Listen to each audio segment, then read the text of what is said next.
Biblioteca Supérate Audiolibros. Metafísica. Capítulo 5.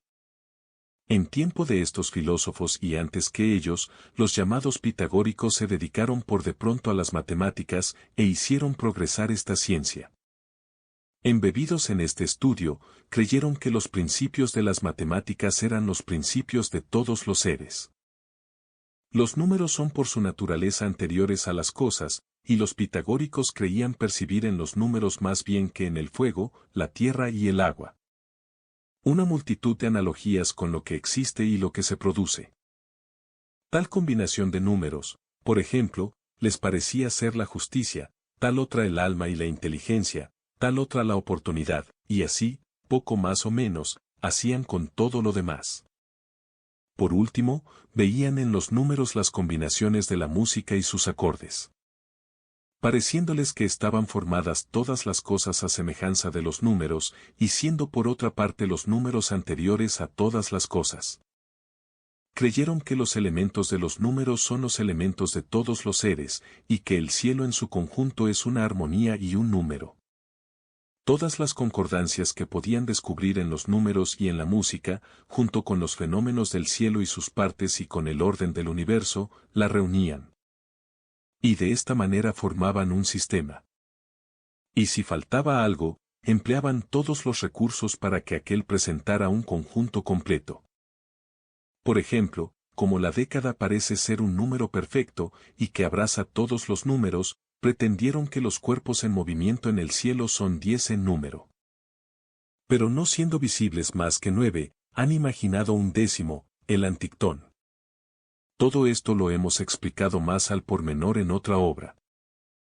Si ahora tocamos ese punto, es para hacer constar, respecto a ellos como a todos los demás, cuáles son los principios cuya existencia afirman. Y cómo estos principios entran en las causas que hemos enumerado. He aquí en lo que al parecer consiste su doctrina: el número es el principio de los seres bajo el punto de vista de la materia, así como es la causa de sus modificaciones y de sus estados diversos. Los elementos del número son el par y el impar es finito, el par es infinito, la unidad participa a la vez de estos dos elementos, porque a la vez es par e impar. El número viene de la unidad, y por último, el cielo en su conjunto se compone, como ya hemos dicho, de números. Otros pitagóricos admiten 10 principios, que colocan de 2 en 2, en el orden siguiente: finito e infinito, par e impar, unidad y pluralidad, derecha e izquierda, macho y hembra, reposo y movimiento, rectilíneo y curvo, luz y tinieblas, bien y mal, cuadrado y cuadrilátero irregular. La doctrina de Alcmeón de Crotona parece aproximarse mucho a estas ideas, sea que las haya tomado de los pitagóricos, sea que éstos las hayan recibido de Alcmeón. Porque florecía cuando era anciano Pitágoras, y su doctrina se parece a la que acabamos de exponer. Dice, en efecto, que la mayor parte de las cosas de este mundo son dobles, señalando al efecto las oposiciones entre las cosas. Pero no fija, como los pitagóricos, estas diversas oposiciones. Toma las primeras que se presentan, por ejemplo, lo blanco y lo negro, lo dulce y lo amargo, el bien y el mal, lo grande y lo pequeño. Y sobre todo lo demás se explica de una manera igualmente indeterminada, mientras que los pitagóricos han definido el número y la naturaleza de las oposiciones. Por consiguiente, de estos dos sistemas puede deducirse que los contrarios son los principios de las cosas, y además, que uno de ellos nos da a conocer el número de estos principios y su naturaleza. Pero como estos principios pueden resumirse en las causas primeras, es lo que no han articulado claramente estos filósofos. Sin embargo, parece que consideran los elementos desde el punto de vista de la materia, porque, según ellos, estos elementos se encuentran en todas las cosas y constituyen y componen todo el universo. Lo que precede basta para dar una idea de las opiniones de los que, entre los antiguos, han admitido la pluralidad en los elementos de la naturaleza. Hay otros que han considerado el todo como un ser único, pero difieren entre sí, ya por el mérito de la exposición, ya por la manera como han concebido la realidad. Con relación a la revista que estamos pasando a las causas, no tenemos necesidad de ocuparnos de ellos. En efecto, no hacen como algunos filósofos, que al establecer la existencia de una sustancia única, sacan sin embargo todas las cosas del seno de la unidad, considerada como materia. Su doctrina es muy distinta.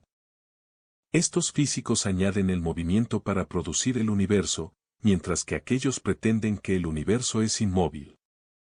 He aquí todo lo que se encuentra en estos filósofos referente al objeto de nuestra indagación. La unidad de Parménides parece ser la unidad racional, la de Meliso, por lo contrario, la unidad material, y por esta razón el primero representa la unidad como finita y el segundo como infinita. Genófanes, fundador de estas doctrinas, no aclaró nada, ni al parecer dio explicaciones sobre la naturaleza de ninguna de estas dos unidades. Tan solo al dirigir sus miradas sobre el conjunto del cielo, ha dicho que la unidad es Dios. Repito que, en el examen que nos ocupa, debemos, como ya hemos dicho, prescindir de estos filósofos, por lo menos de los dos últimos, Genófanes y Meliso, cuyas concepciones son verdaderamente bastante groseras. Con respecto a Parménides, parece que habla con un conocimiento más profundo de las cosas. Persuadido de que fuera del ser, el no ser es nada, admite que el ser es necesariamente uno, y que no hay ninguna otra cosa más que el ser, cuestión que hemos tratado detenidamente en la física. Pero precisado a explicar las apariencias, a admitir la pluralidad que nos suministra los sentidos, al mismo tiempo que la unidad concebida por la razón, sienta, además del principio de la unidad. Otras dos causas, otros dos principios, lo caliente y lo frío, que son el fuego y la tierra. De estos dos principios, atribuye el uno, lo caliente, al ser, y el otro, lo frío, al no ser. He aquí los resultados de lo que hemos dicho, y lo que se puede inferir de los sistemas de los primeros filósofos con relación a los principios. Los más antiguos admiten un principio corporal, porque el agua y el fuego y las cosas análogas son cuerpos, en los unos, este principio corporal es único, y en los otros es múltiple. Pero unos y otros lo consideran desde el punto de vista de la materia. Algunos, además de esta causa, admiten también la que produce el movimiento, causa única para los unos, doble para los otros. Sin embargo, hasta que apareció la escuela itálica, los filósofos han expuesto muy poco sobre estos principios.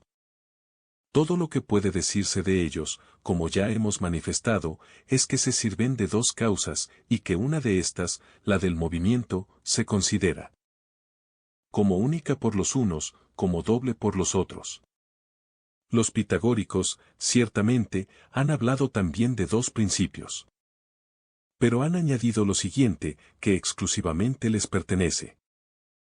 El finito, el infinito y la unidad, no son, según ellos, naturalezas aparte, como lo son el fuego o la tierra o cualquier otro elemento análogo, sino que el infinito en sí y la unidad en sí son la sustancia misma de las cosas, a las que se atribuye la unidad y la infinitud, y por consiguiente, el número es la sustancia de todas las cosas. De esta manera se han explicado sobre las causas de que nos ocupamos. También comenzaron a ocuparse de la forma propia de las cosas y a definirla, pero en este punto su doctrina es demasiado imperfecta. Definían superficialmente, y el primer objeto a que convenía la definición dada, le consideraban como la esencia de la cosa definida, como si, por ejemplo, se creyese que lo doble y el número 2 son una misma cosa. Porque lo doble se encuentra desde luego en el número 2. Y ciertamente, 2 y lo doble, no son la misma cosa en su esencia, porque entonces un ser único sería muchos seres, y esta es la consecuencia del sistema pitagórico. Tales son las ideas que pueden formarse de las doctrinas de los filósofos más antiguos y de sus sucesores.